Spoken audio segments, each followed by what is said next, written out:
Today, I'll be speaking on the 2024 standard spec changes for items 1 through 10. The information presented is a quick comparison between the 14 and 24 standard spec book. Due to the number of revisions made, not every change is listed. Multiple items have changes so significant that a quick comparison would not suffice. To familiarize yourself with the items of the 24 spec book, you will need to read the item spec in its entirety. TxDOT makes no claims, promises, or guarantees about the accuracy, completeness, or adequacy of the contents of this presentation and expressly disclaims liability for errors and omissions in the content presented. Here is an example of what we will be covering today. Yellow highlight is new changes, gray highlight is existing special provisions or practice, and red or no highlight is a grammar change. Item 1 had some definitions added. Pictures were not included, but here are some highlights. A definition for in writing was added. Definition for material producers list was expanded to explain what is incorporated. Definitions for material content and material supplier questionnaire was added as part of the digital delivery effort.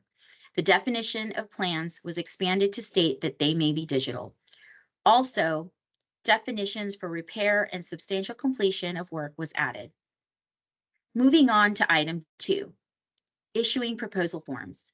We removed federal agency as a reason for not using a proposal because federal debarment and suspension is checked after letting, not during the issuing of the proposals. Other bullets added were already incorporated via existing special provisions. We clarified what constitutes incomplete bids for printed bids. Everything needs to be in ink. It needs to be completely filled out in words, signed by an authorized signer with correct name of bidder and unit prices stated in dollars and cents for each bid item listed on the bid form, except for alternate bid items. Added special provisions for DBE, E-Verify, and contractor performance. We removed did not attend mandatory pre-bid and acceptable format for typed example of bid prices submitted by computer printout on the proposal form. We removed use the most current version of electronic bond issued by the department. We included special provisions and a written request is required if unable to withdraw electronic bid. We remove foreign iron or steel alternative bidding preference. A special provision will be required if that route is pursued. Electronic bids takes preference over paper bid. Clarified rounding of unit prices. We added a section on how alternate items will be addressed, and we clarified incomplete bids will be considered incomplete and non-responsive. We clarified the B portion of the A+B formula. Also, a provision for alternate bidding pertaining to foreign iron or steel was removed. No changes. The current special provision 002-015 adding E-Verify requirements and no change included existing special provision 006-009 DBE requirements. All remains the same. Moving on to item 3. The designated representative was updated to original award authority. This helps provide any clarity throughout item 3. Also, we clarified for the second lowest bidder to be considered for award. The bid amount needs to be less than $300,000, not the engineer's estimate. Insurance section was updated to state the following. We incorporated special provision 3-011 that clarified routine maintenance contracts cannot begin work till certificate of insurance showing coverages are in conformance with the contract. We added that project-specific insurance is required until acceptance of work covered by the project-specific insurance or approved by the engineer. Note, there is only one final acceptance on the project, but the engineer may approve to discontinue the project-specific insurance at any time. An example of an acceptable situation is when no work will transpire, transverse, or be within 50 feet of a location requiring project-specific insurance on a multiple location project. Also note that Construction Division is not aware of project-specific decisions and therefore will continue to issue stop work notices for insurance requirements. The district is responsible for enforcing that requirement as needed. We also added the certificate of insurance provided must include the contractor's pre-qualified name in the insured field. Also, we incorporate special provision 3013, which changed general liability from 1 million to 600,000. We removed the list of quoting suppliers and subcontractors from the spec. And we also mentioned refer to performance review committee for failure to enter a contract. Changes to item 4 include clarifying that the engineer and contractor's counterpart are required to lead partnering meetings. Table 1, which is used to adjust unit pricing based on reduction of quantities, is now only used for routine maintenance contracts. For other contracts, the price may be negotiated upon request. Under differing site conditions section, we clarified that notification and the engineer's determination of differing site conditions must occur in writing. This is no different than the current practice of making sure everything is documented for future reference. Under request for additional compensation and damages section, we emphasize the requirement for the contractor to notify the engineer in writing as soon as possible for damages incurred. We clarified that the options for 6% or actual documented costs for determining project overhead is at the contractor's discretion. Under dispute or claims procedure section, we clarified a subcontractor must work through the prime contractor for dispute resolution. We removed the provision that the Construction Division may assist in dispute resolution and stated that a contractor or subcontractor claim through the prime contractor must be in a detailed report with a specific certification statement. This has always been the process for claims to be accepted. Updates to item 5, control of work include clarified that the engineer may act verbally or in writing. Conversation have always been held, but should be documented via email, DWR, letter, or meeting minutes. Any request for additional compensation will need to still be in writing. Added statement clarifying payment support pay items is in accordance with the contract at the time the payment is made. The pay item is still the contractor's responsibility to meet contract requirements prior to final acceptance. Remaining language under authority of engineer is just the incorporation of special provision 5002, which lists the contract remedies, including referral to the performance review committee.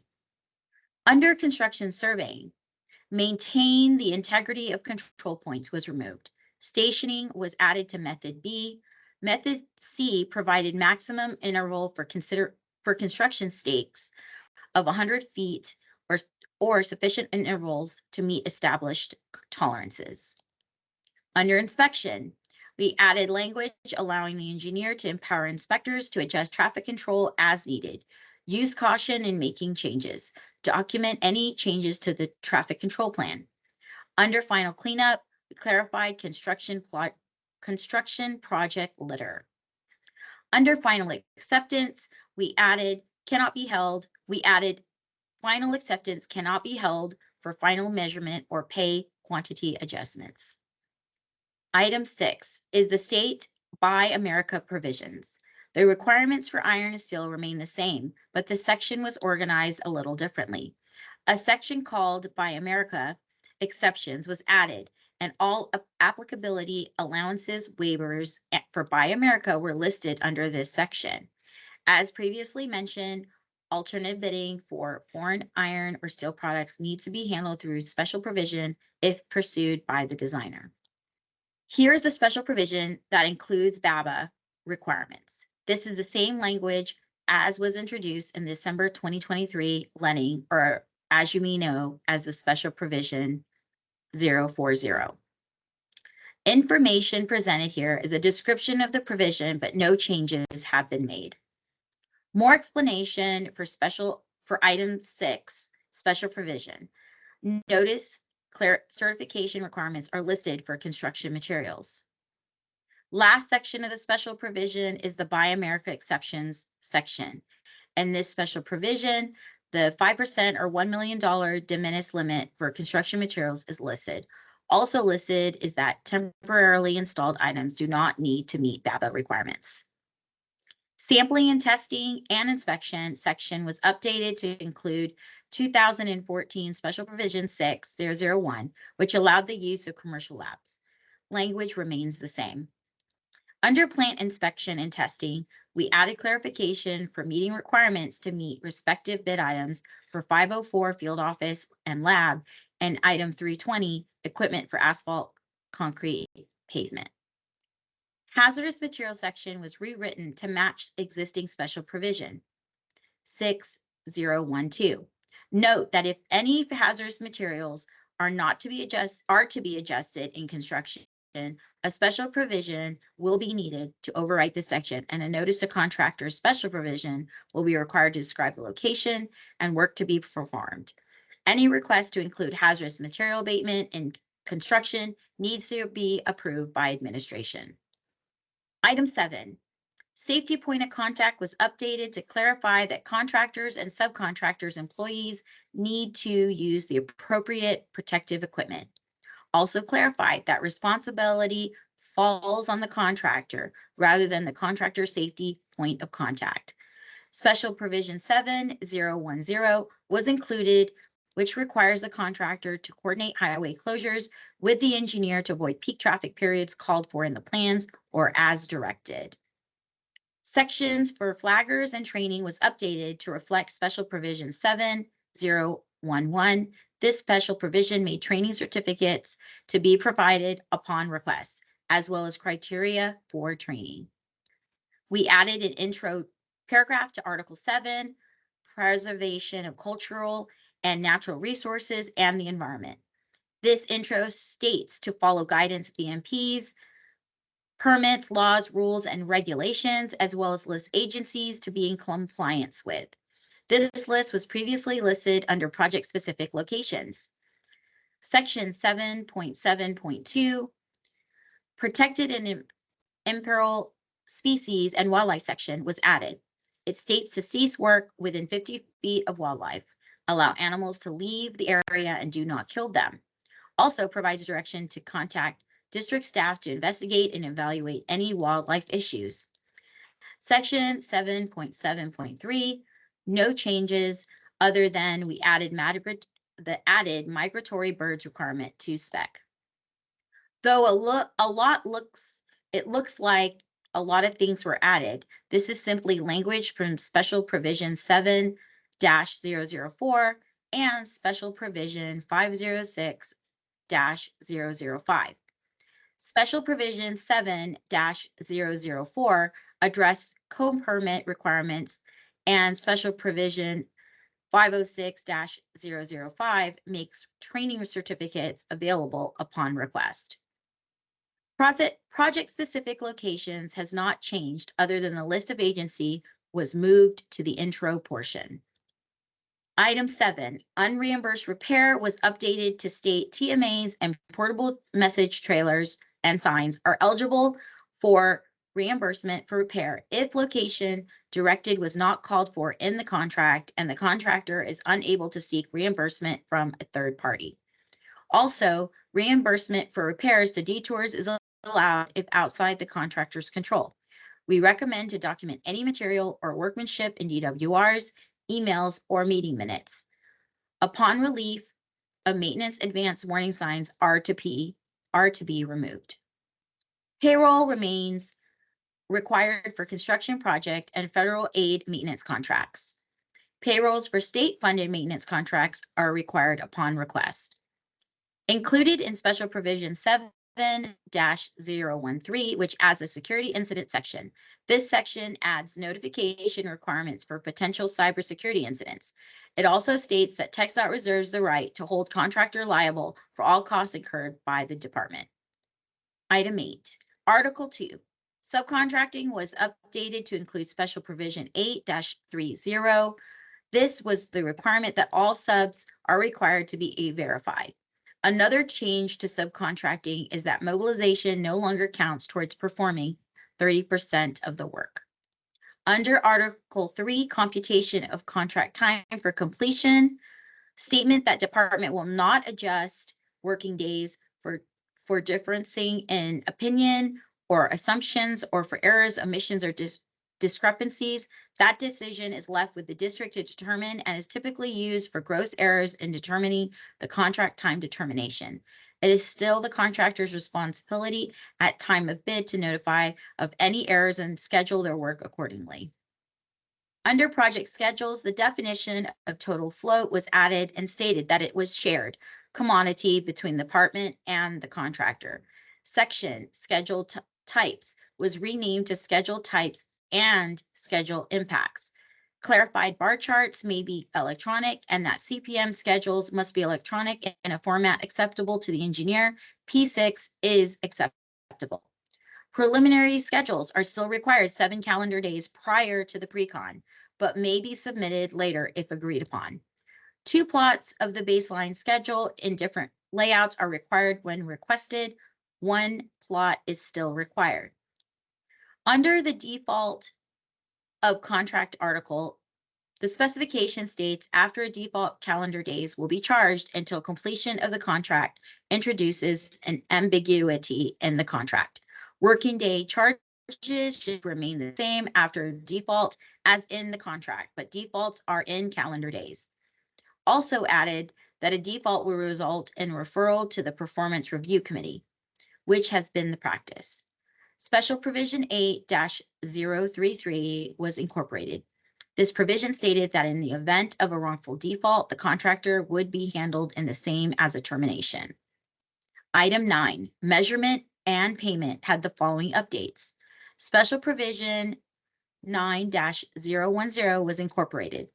This special provision clarified the earliest estimate cutoff date is the 25th of the month, with MOH due 2 days before the cutoff date. This special provision also clarified the form for a MOH that the $1,000 requirement is for cumulated cost of materials under a bid item. Under payment for extra and force account method, added a statement that mobilization may be added to the force account invoice if mobilization is exclusive to the work added. 15% markup may be paid for standby when associated with extra work, but not for any damages claimed. The standby equation was updated to reflect 50% of the FHWA hourly rate, not including operating costs. Last change on item 9 is the removal of superintendent's costs from subcontracting, law enforcement, and railroad flagger markup. Superintendent will be added for reasonable time associated in coordination. Item 10, this is brand new.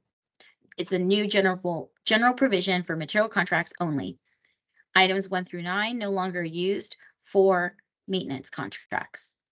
It went live November 2022 letting. Highlights: allows up to 365-day contracts with 1 extension or 2 extensions if contract is less than 6 months or less. Contractor can charge TxDOT for demurrage. TxDOT can only charge contractor for actual damages. Calendar days start with 30 days of letting. Provisions for expedited work orders. Pricing adjustments from producer price index only at extensions. Bid bonds and insurance are required, but no performance or payment bonds. No special provision to item 4 in the contract for extensions, since item 10 already allows them via change order.